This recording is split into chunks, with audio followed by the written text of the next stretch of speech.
Welcome to the Rounding Third podcast, a show so good that a Red Sox and a Yankees fan join you this week to break down the first matchup of the year. I am joined by my very handsome co-host, Coach Kevin. How you doing, man? Coach Seeks, I'm doing well. It's Masters week, but I got to be honest, I'm completely locked in on baseball. And I know you are as well. We got a lot to talk about today.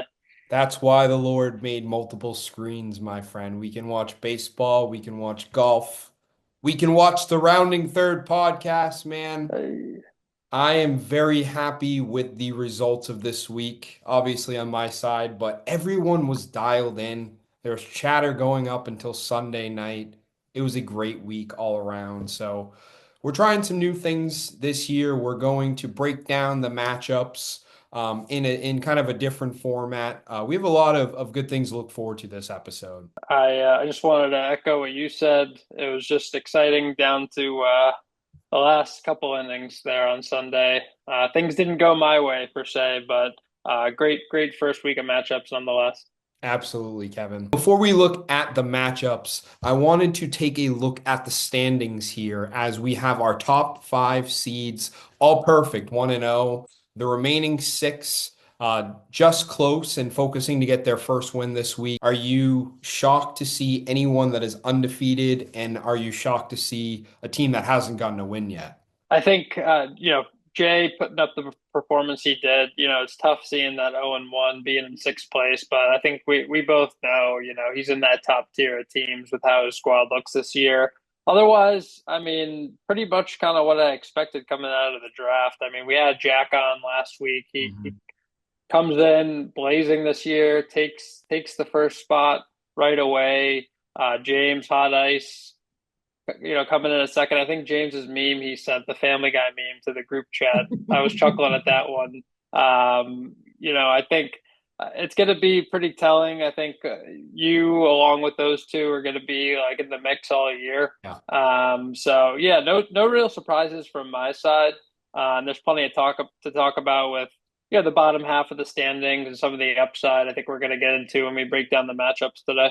For sure. Yeah. And if you look at the American and the National League, it's not that one league has all 1-0 and one league is lesser than. You're going to have a true battle to the final week. So that is music to my eyes. I think it's going to be a very competitive year. But Kevin, let's hash out what happened last week. Ready to go? Let's do it. Let's go. All right. You had mentioned him. I want to focus on his matchup specifically, those torpedo bombers. They took on your brother. Two new names. The heroes get remembered as well. What we're going to be doing this year is kind of focusing on the X factors. And this is, hey, this team would have won had this person done this. This person won because of this. What I did want to call out was first looking at the Heroes Get Remembers team. He did lose this matchup here, but he did also get a very strong catcher for the year in Will Smith. He's been a machine to this point, 68 points in this matchup. He did lose this week, but that's something that Sean should feel really good about, getting that type of value in the catcher's position. The Torpedo Bombers were able to win. I wanted to highlight the X factor being Dasby Swanson, a name that I didn't know being the ninth ranked fantasy player to this point. He gave him 98 points in this matchup. He has a lot of big dogs on his team, but that is just tremendous value to get from your shortstop. Torpedo Bombers did win this matchup. Final score here 1,225 to 877. The Torpedoes get the dubs. Let's go on to another big time matchup, Hot Ice versus Brando. Hot Ice kind of came out of the gate slow, but then took a commanding lead. Look at the X factors here. Really on James's side, I don't think you can really say anyone else but Kyle Tucker. I Mhm. think he put up an even 200 points. He's going to be his X factor all year. Sure. He's just one of those anchors that he's probably going to be his keeper, and he's, what I mean, already showing that he can play in a new ballpark with no problem. Mhm. Over to Brando's side, nothing to hang his head on. he had some solid performances from a bunch of guys, but Teoscar Hernandez, also a guy Mm, coming out of the gate strong. The Dodgers obviously have a lot of pieces. You mentioned one of yeah. them is Sean's catcher, but we know who they have. But if Teoscar Hernandez can do that on a week to week basis, I mean, he's going to be fantasy relevant all year. Yeah, again, the final 12-18 hot ice to Brando's 933. This was a very close game that we're getting some chatter on Sunday. It's the Macho Man versus El Ding Dongs. This ended up being one that came specifically down to Sunday night. Macho Man commissioner, he did lose, but he put forth a really good effort. His X factor of this week, Mr. Michael Trout. Is he back? At least for the time being. I hope he doesn't get hurt this year. 106 points, and I look back, he got him in the eighth round. No one wanted to touch him. He gave him a lot of points. On the Dong side, you have to highlight Mr. Rafael Devers, the man that took the win right from the Macho Man's hands. He had that RBI double, 94 points for the week. He called it beautifully. Dongs won 1166 to the commissioner's 1144. Very close. Let's go over to my co-host, Seaside Sluggers, taking on Polar Pete's. We're gonna have some things to hear from Pete's pretty soon here. Strong showing from you. I really kind of I looked at some of your batters. I mean, you had a lot of strong performances, but Luzardo, another Mm. guy that I think coming back right from injuries, you kind of took him where you did in the draft, knowing the upside, and he's already shown that he's going to have that Cy Young type of arm this year. And then for Billy Polar Pete's, Wyatt Langford, he's just a young stud that I think again came out of the gate strong. He's going to be able to do that. You hope Dylan Cruz does the same over there in Washington, but Langford really showing that he's going to be a pivotal piece to Billy's lineup all year. And if we're looking at the other co-host and how he did, we have those lending clubbers taking on No Crying in Jersey. Another matchup that went down to the wire, man. And you have to call out the gentleman that put forth a really good effort. Pretty similar to your brother, actually, where you got some great value in the catcher spot. Cal Raleigh. I think on that Sunday, he was 3 for 4 with a home run to keep it very close. Wooks, you have to look at kind of the reason why he got pushed forward, and it is Jose Altuve, the now outfielder, 24 points that Sunday. It was enough to push everything over the edge. He won by 5 points. No crying in Jersey, 936 to the lending clubbers, 931. Not No. the first time Altuve's broken my heart, man. So hats off to you, Wooks. Absolutely, Wooks. Still making that left-hand turn.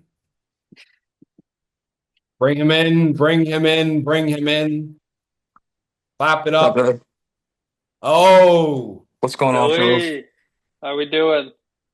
Pretty good, pretty good. How are you guys? doing well, man. Very happy to see the Bo Sox ad. I'll give you a, well, I'll Oh, that return. one's fire too. I like that one. I'm surrounded right now. He's surrounded. You liking the pod so far this year? Absolutely. You know me. I'm going to take this first one. For those that are in this league and that somehow find this YouTube episode, Billy and myself squared off this year in our fantasy football league for the Super Bowl. Billy Ward kicked my ass. And it was on my mind when I was, yep, there's the trophy. There it is. Kevin's also in that league. It was on my mind definitely going into the first matchup with you this past week. Did you think about it at all? Was that ever in the front of your mind?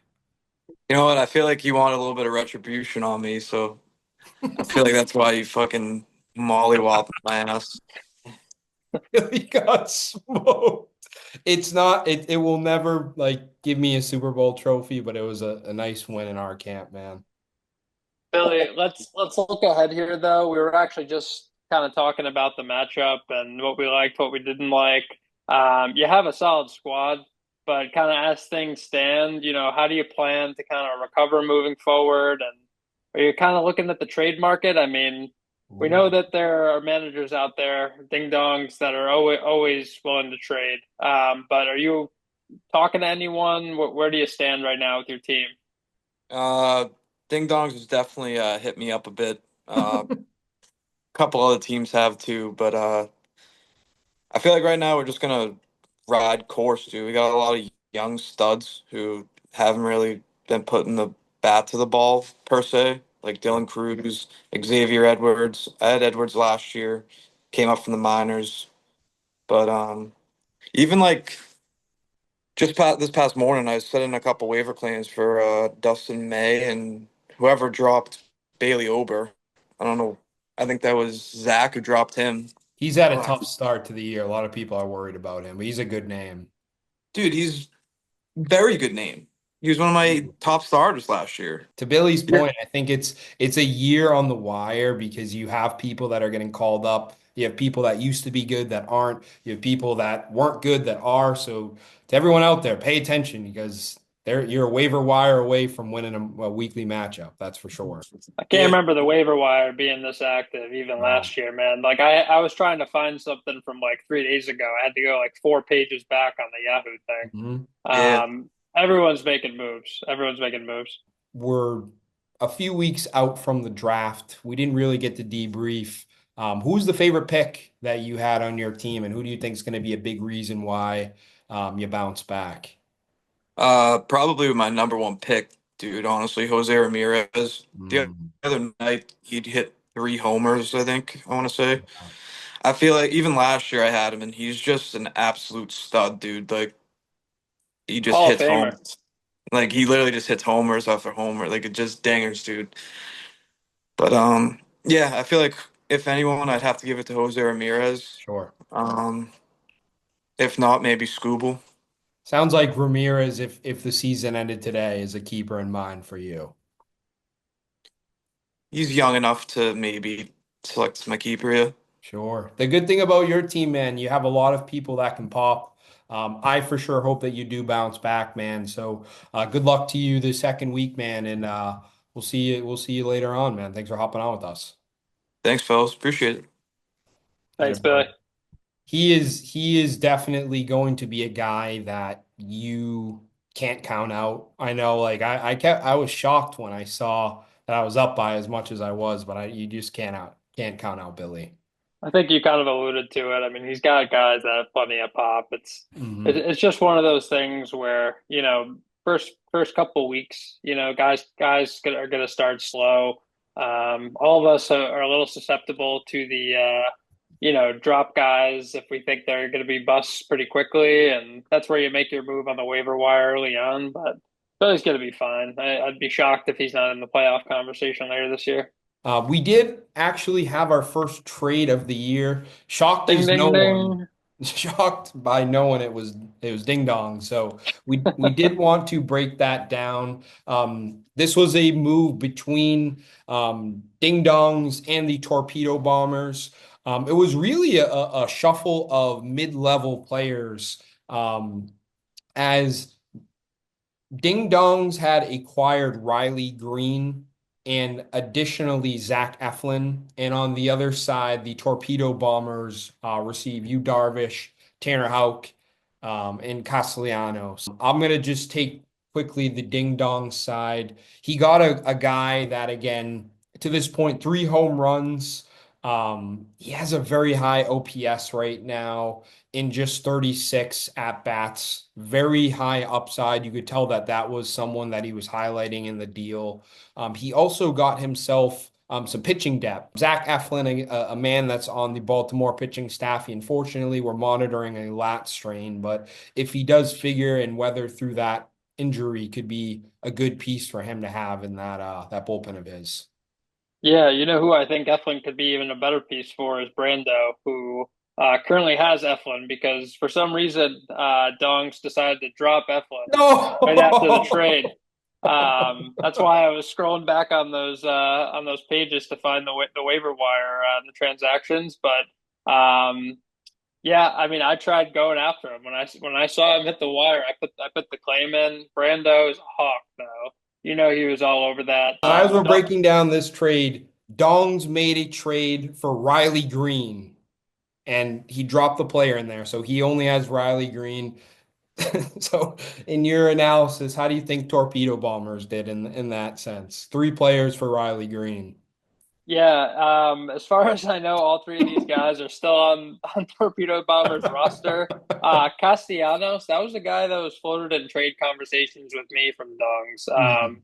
He was someone I actually took a long, hard look at. Yeah. Was thinking about adding. I think he's a reliable guy. You know that, depending which way the wind is blowing and what's Yeah. going on in society, that guy could hit a home run. Yeah. So, Darvish, you know what I mean? He's a proven vet. I think I'd give the edge to the Torpedo Bombers in that deal. You have to now. It's a 3-for-1. So Yeah, unified, we'd say torpedoes demolished them in this. you never know what Dong's gonna do, man. He's like a Wall Street trader. You never know what Dong's gonna do, man.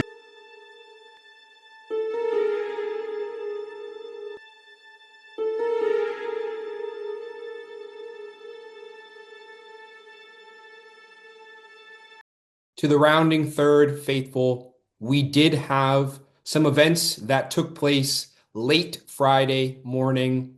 Rather than end the episode in our traditional format, I wanted to give you the full coverage in a conversation sitting down with the commissioner for something that I believe has never happened thus far.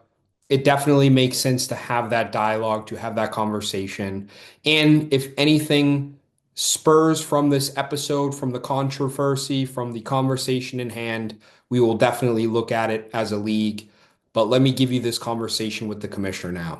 Commissioner, thank you so much for taking the time. I know you have a very busy life managing this league, and the league got a little chaotic late last night. I'm going to play the part as an unbiased, kind of leading the conversation.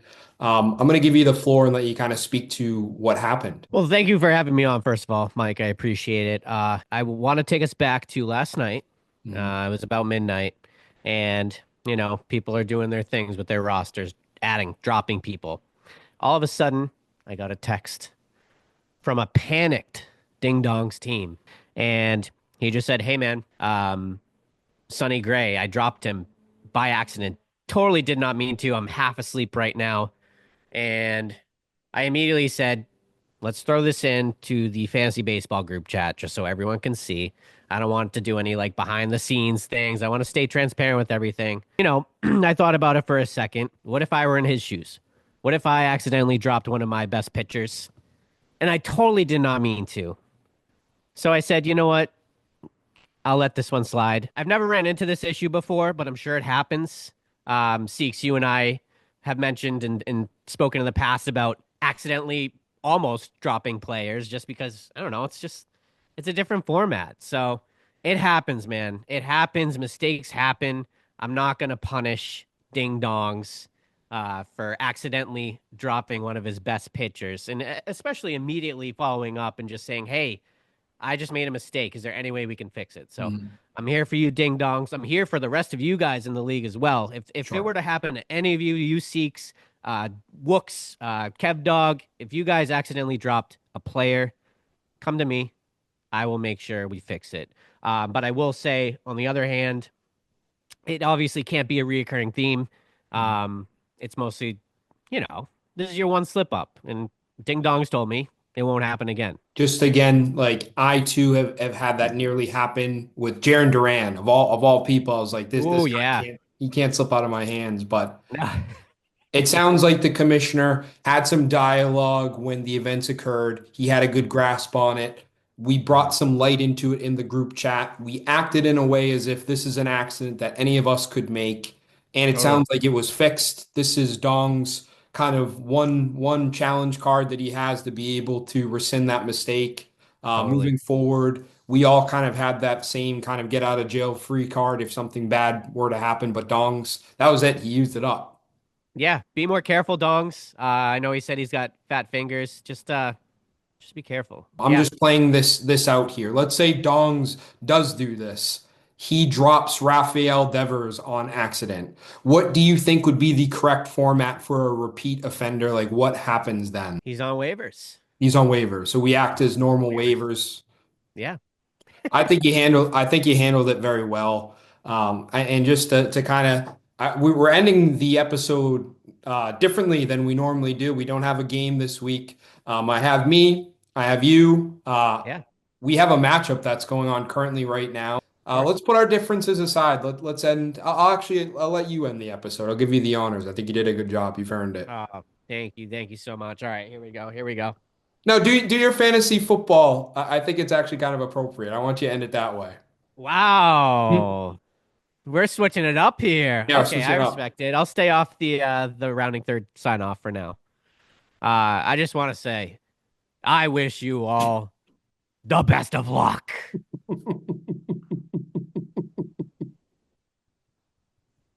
Except for you, Seaside Sluggers. This is your commissioner and Coach Seeks signing off.